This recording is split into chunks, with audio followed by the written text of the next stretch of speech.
Ah yes, America, the land of the free, the home of the brave, and the place of the greatest presidential debates. Is pregnant? I mean, what are you talking about? I need you to explain something for me. What the hell did I just watch? What's going on in your country? I'm talking about the elections, obviously. Which was already bad enough, considering people in Europe like me, we have to wake up at 2 a.m. to watch states casting their votes, becoming either Democrat and Republican, or Grand Old Party as they call themselves, which is a epic name, gotta say. But that's not the problem. Trump winning is not the problem. I'm pretty sure you guys have enough to deal with that already. So play YMCA. So excited seeing Trump getting re-elected and getting back in. That God spared my life for a reason. Some of the lefties who are openly sharing their distress on social media. I'm sorry. No.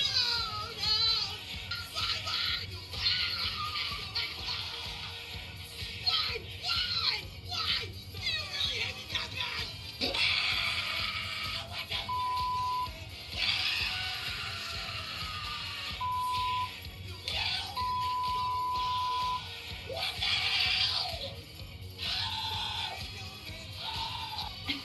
Can someone please let them know the world is not ending? In fact, better days might just be ahead. Yep, that's a Trump supporter. Also, a quick disclaimer, I'm not hating on any political candidate at all. I'm just hating on the election system. Keep that in mind. I'm gonna leave that problem to you guys. What I'm ranting about is the system. Your election system, in my opinion, is ass. It's not like, okay, whoever gets more votes becomes president.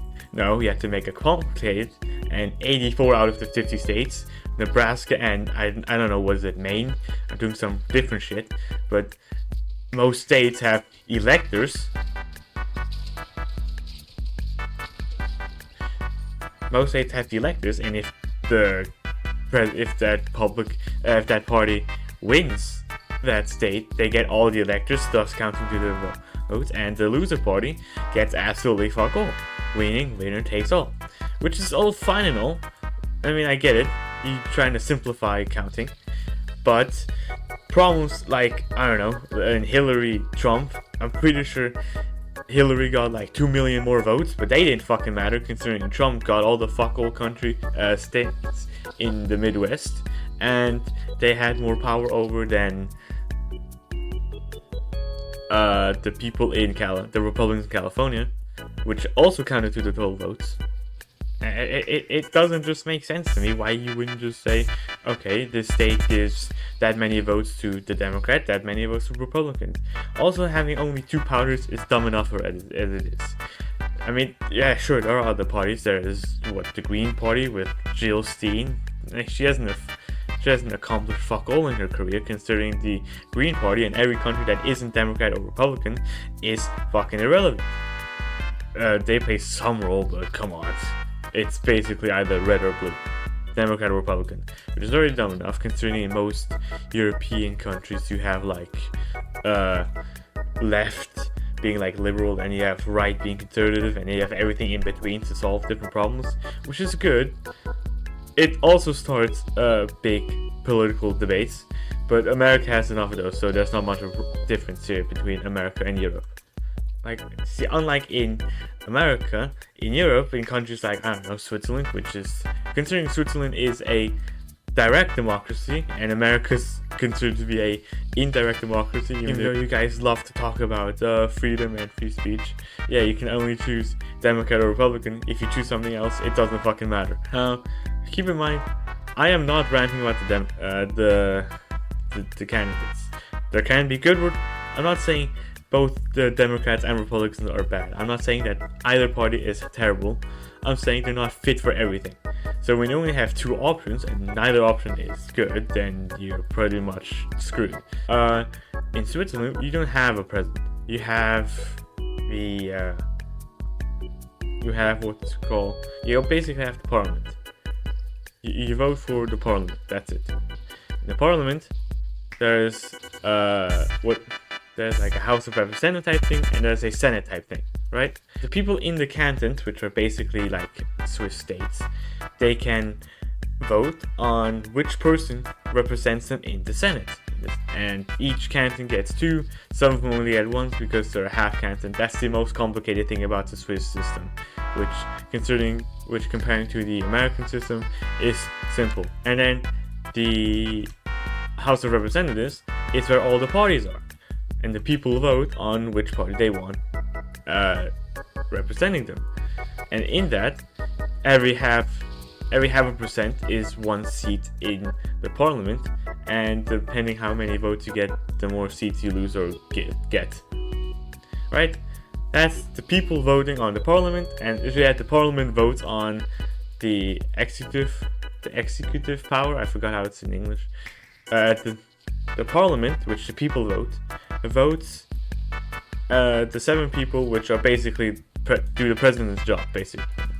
In the US, and by the way, in Switzerland, every vote counts. So that means if, for example, this one canton gives this many votes to one party, this many votes to the other party, those votes are split. It's not like, okay, this party got more votes than the other, so the winning party takes all of it.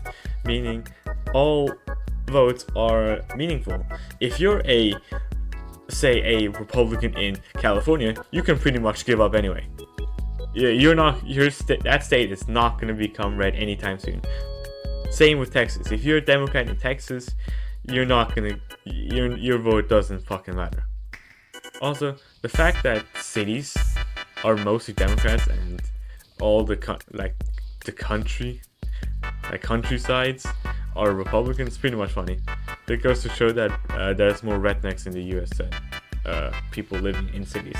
Anyway, states tend to vote one party regardless of the candidate, right? So it all comes down to swing states, which are basically states that can't decide, or that switch every year. That didn't pick Republican for 10 years in a row, like, I don't know, Florida did. Don't know. But like states like Alabama, who is traditionally red. If you're the Republican Party, you're not going to spend any money on your campaign in that state because you know the rednecks are going to vote for you anyway. You have to spend most candidates spend money in the swing states. So swing states have all the power. Now, funny thing about electors is it's based on population, which is fair, but funny enough, it's not updated. I'm pretty sure it's still pretty old. Like, it's from it's based on the populations 50 years ago. And I don't know, populations grow, so they should probably update it, and then it would probably make sense. So if, I don't know, say New Hampshire all of a sudden gets more people, they should get more electors, but it probably stays the same considering it never got updated. Anyway, that's basically all I have to say. Please explain that to me. Thank you very much, Americans.